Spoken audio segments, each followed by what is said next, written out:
Almost ಈ ಶೆಡ್ಡಿಗೆ 3 ಲಕ್ಷ ಖರ್ಚಾಯಿತು ಗುರು. ಕರ್ನಾಟಕ, ನಾನು ನಿಮ್ಮ ಹರ್ಷ. ಇವತ್ತಿನ ಹೊಸ ವ್ಲಾಗಿಗೆ ವೆಲ್ಕಮ್. ಇನ್ಸ್ಟಾಗ್ರಾಮ್ DMಸಲ್ಲಿ ಆಲ್ಮೋಸ್ಟ್ ಮೆಸೇಜ್ ಇದ್ದಿದ್ದು, ಸರ್ ನಿಮ್ಮ ಶೆಡ್ ಎಷ್ಟಾಯಿತು ಖರ್ಚು, ನಿಮ್ಮ ಶೆಡ್ ಅಳತೆ ಎಷ್ಟಿದೆ ಅಂತ ಕೇಳ್ತಿದ್ರು. ಹಂಗಾಗಿ ಈ ವಿಡಿಯೋ ಮಾಡ್ತಾಯಿದ್ದೀನಿ. ನಮ್ಮ ಶೆಡ್ ಅಳತೆ ಬಂದು ಅಗಲ ಬಂದು 21 ಅಡಿ, ಉದ್ದ ಬಂದು 30 ಅಡಿ ಇದೆ. ಆಲ್ಮೋಸ್ಟ್ ಒಂದು ಸೈಡು ಒಂದು ಹೊಸ ನಿಂತ್ಕೊಳ್ಳೋಕ್ಕೆ 8 ಅಡಿ ಬಿಟ್ಟಿದ್ದೀವಿ. ಆ ಕಡೆ 8 ಅಡಿ, ಈ ಕಡೆ 8 ಅಡಿ. ಮಧ್ಯ ಗೊಂತು 1.5 ಅಡಿ ಐತೆ. ಈ ಕಡೆ 1.5 ಅಡಿ, ಆ ಕಡೆ 1.5 ಅಡಿ.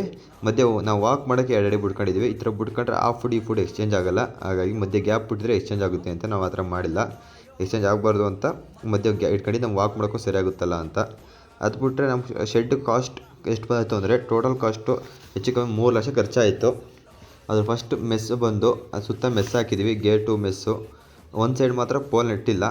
ಬರೀ ಮೆಸ್ಸಿಗೆ 70,000 ಆಗಿದೆ. ಐರನ್ಗೆ ಅಂದರೆ ಕಬ್ಬಿಣಕ್ಕೆ 30,000 ಖರ್ಚು ಮಾಡಿದ್ವಿ. ಮತ್ತು ಶೆಡ್ಡು, ಶೀಟು, ಸಿಮೆಂಟು ಮತ್ತು ಕಂಬಗಳಿಂದ ಹೆಚ್ಚು ಕಮ್ಮಿ 1,10,000 ಆಯಿತು. ಮತ್ತು ಎಲ್ಲರದ್ದು ಲೇಬರ್ ಚಾರ್ಜ್ ಬಂದು 85,000 ಆಯಿತು. ಟೋಟಲ್ ಹೆಚ್ಚು ಕಮ್ಮಿ 2,95,000 ಎಲ್ಲ ಅದು ಇದು ಸೇರಿಸಿ 3 ಲಕ್ಷ ಖರ್ಚಾಯಿತು ಗುರು.